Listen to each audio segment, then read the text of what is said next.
Do this and he will think about you all the time in 2026. Because what captures a person's mind is never desperation, it's discipline. It's not how much you talk, it's how much space you leave for someone to feel your absence. See, most people talk themselves out of being missed. They explain too much. They show up too fast. They answer too quickly. And then they wonder why they're taken for granted. When you master control over your emotions, you become unforgettable. Not because you begged for attention, but because your presence had weight and your absence had even more.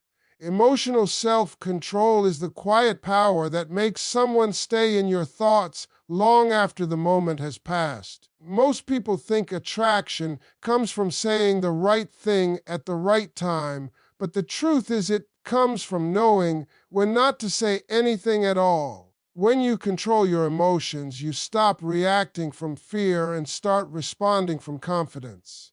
That shift changes how you are perceived. You no longer seem predictable, needy, or easily shaken. You become steady, grounded, and rare. And the human mind is wired to return to what feels rare. When someone knows they can push a button and get an instant emotional reaction, the mystery disappears. There's no challenge, no curiosity, no reason to wonder. But when your emotions are disciplined, when you don't rush to explain yourself or defend every feeling, the other person is left with space. And space is dangerous in the best way because the mind hates empty space. It fills it with thoughts, questions, and memories. That's when you start showing up in their head without saying a word. Emotional self-control doesn't mean being cold or distant. It means you don't let temporary feelings dictate permanent behavior. You don't panic when communication slows. You don't spiral when plans change. You don't seek reassurance every time there's silence. Instead, you stay anchored in who you are. That stability creates a sense of safety mixed with intrigue. People feel calm around you, but they can't fully read you. And that combination is unforgettable. When you master your emotions, you stop chasing clarity from others and start trusting your own value. You don't need constant attention to feel secure, and that confidence is felt immediately. Energy shifts from, please choose me, to, I know who I am. And here's the part most people miss: the moment you stop emotionally reaching, the other person starts emotionally leaning. Not because you forced it, but because your composure made them aware of what they could lose. Self-control also protects your dignity. You don't overshare your pain. You don't vent your frustration in moments of weakness. You don't send messages you'll regret later. That restraint leaves a clean emotional footprint. When someone looks back, they don't remember drama or chaos. They remember composure, grace, and strength. And those qualities don't fade from the mind easily. In a world where emotions are broadcast instantly and reactions are public, emotional discipline stands out. It signals maturity, confidence, self-respect. When you don't let emotions run you, you run the room without trying. And that's why emotional self-control doesn't just earn respect, it creates obsession. Because people think about what they couldn't control, what they couldn't predict, and what quietly walked away with its power intact. Absence and silence work because the human mind values what it has to search for. When you are always available, always explaining, always checking in, your presence becomes predictable. Predictability kills curiosity. The moment you pull back with purpose, not out of anger, not out of games, but out of self-respect, something shifts internally for the other person. The mind doesn't relax in silence, it gets restless. It starts replaying conversations, rereading moments, wondering what changed. That's when value is activated. Most people are afraid of silence because they think it means rejection. In reality, silence is a mirror. It reflects how much someone actually cares. When you stop filling every gap with words, the other person has to confront the space you left behind. And space forces awareness. Awareness turns into thought. Thought turns into attachment. You don't have to remind someone of your importance when your absence does it for you. Silence is powerful because it removes reassurance. When reassurance disappears, the mind starts working overtime. Questions appear. Curiosity grows. Who are you with? Why are you not reaching out? Those questions don't come from manipulation, they come from value. The brain chases what feels uncertain but meaningful. And when you're no longer constantly present, you become mentally present. Absence also resets the power dynamic. When you are always available, you give the impression that your time is unlimited. When you create space, you communicate that your life is full, that your attention is selective, and that your energy has direction. That's attractive. At a deep psychological level, people don't miss what they can access anytime they want. They miss what they can't easily reach anymore. Silence forces reflection. Without constant communication, the other person starts noticing the emotional gap you used to fill. They remember how you listened, how you showed up, how you made them feel seen. Feelings grow louder in quiet moments. That's why someone can forget a conversation but not forget how they felt around you. Silence amplifies memory. Absence also protects your self-worth. You stop explaining yourself to people who are unsure. You stop chasing responses. You stop seeking validation through attention. That composure signals confidence, and confidence makes people pay attention. When you don't rush to be understood, you appear grounded.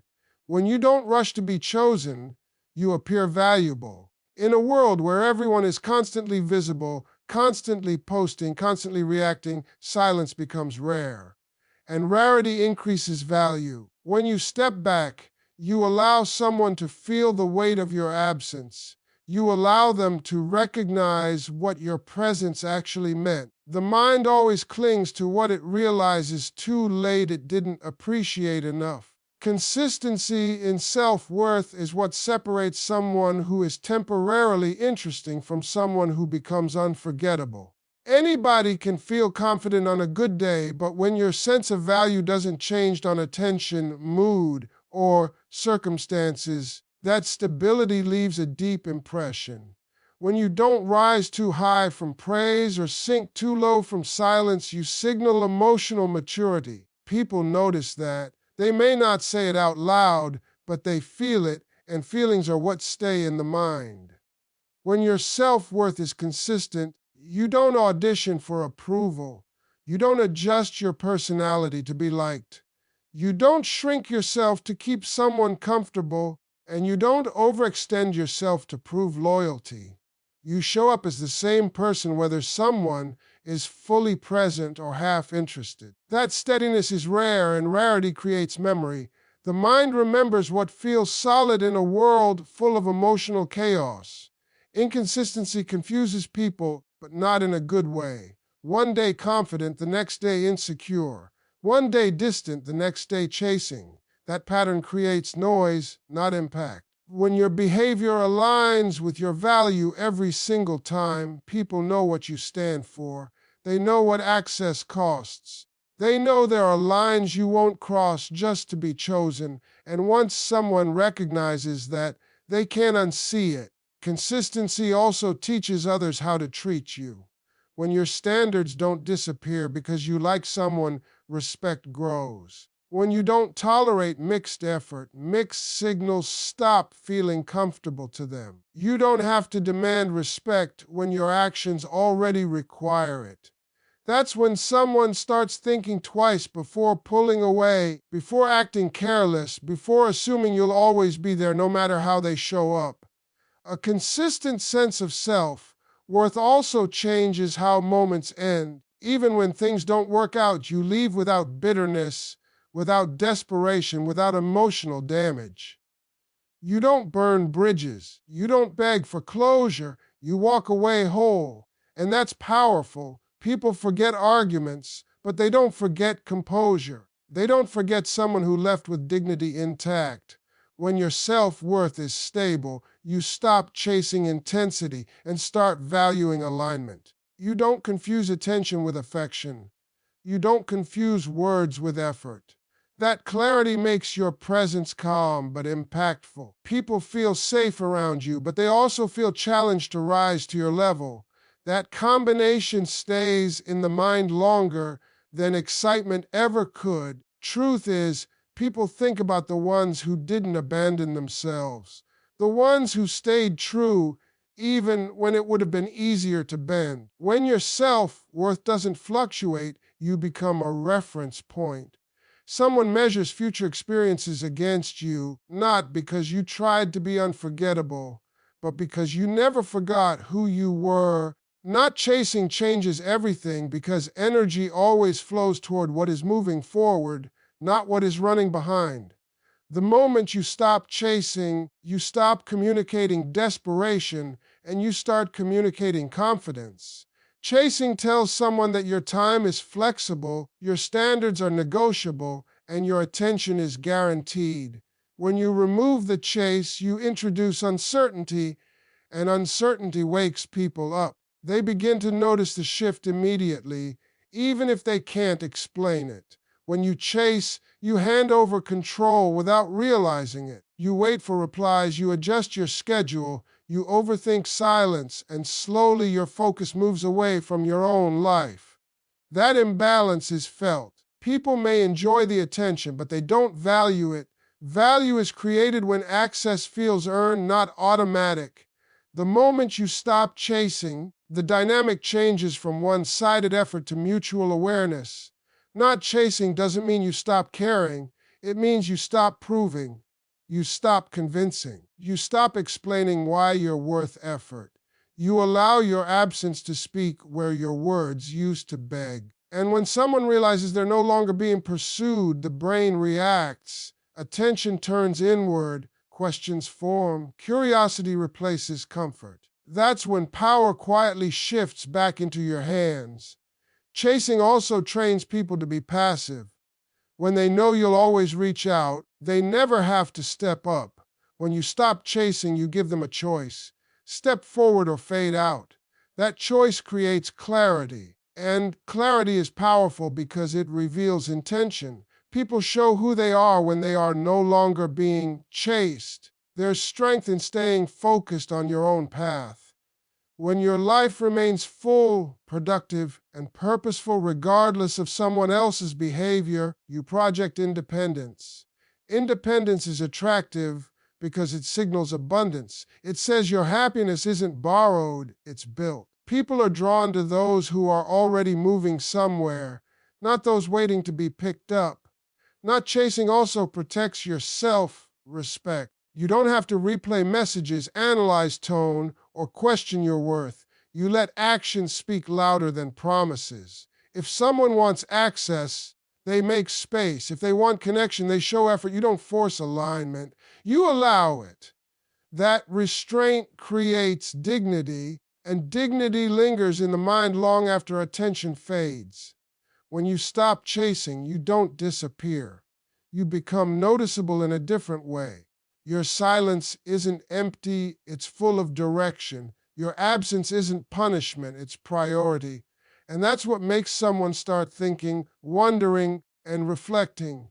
Because the mind always circles back to what it no longer controls, what it didn't expect to lose, and what quietly kept moving forward without looking back. Growth-focused energy is what replaces neediness and makes someone think about you without trying. When your life is expanding, when your goals are clear, when your days are filled with purpose, you naturally stop looking to one person to fill emotional gaps. Neediness comes from emptiness, from waiting, pausing your life for someone else's attention. Growth eliminates that. And the moment you stop needing, your presence feels lighter, calmer, and more powerful. When your energy is focused on becoming better, stronger, wiser, more fulfilled, you move differently. You don't rush conversations. You don't cling to outcomes. You don't fear distance. You understand that what's meant to connect will connect without force. That mindset changes how people experience you. They feel your momentum. They sense that your life is going somewhere, with or without them. And nothing triggers attraction and curiosity like someone who is moving forward unapologetically. Neediness pushes people away because it carries pressure. It asks for reassurance, attention, and validation. Growth does the opposite. It removes pressure. You're no longer looking to be saved, chosen, or completed. You're already whole. That wholeness makes interactions feel refreshing instead of draining. People don't feel responsible for your happiness, and that freedom makes them want to stay mentally connected. When your focus is on growth, your conversations change. You talk less about problems and more about progress. You listen without waiting to be validated. You give without keeping score. That emotional independence is rare, and rare things stay in the mind. People start wondering how you became so centered, so calm, so unbothered. They replay moments not because you demanded attention, but because your energy felt different. Growth also creates emotional safety. When you're not desperate for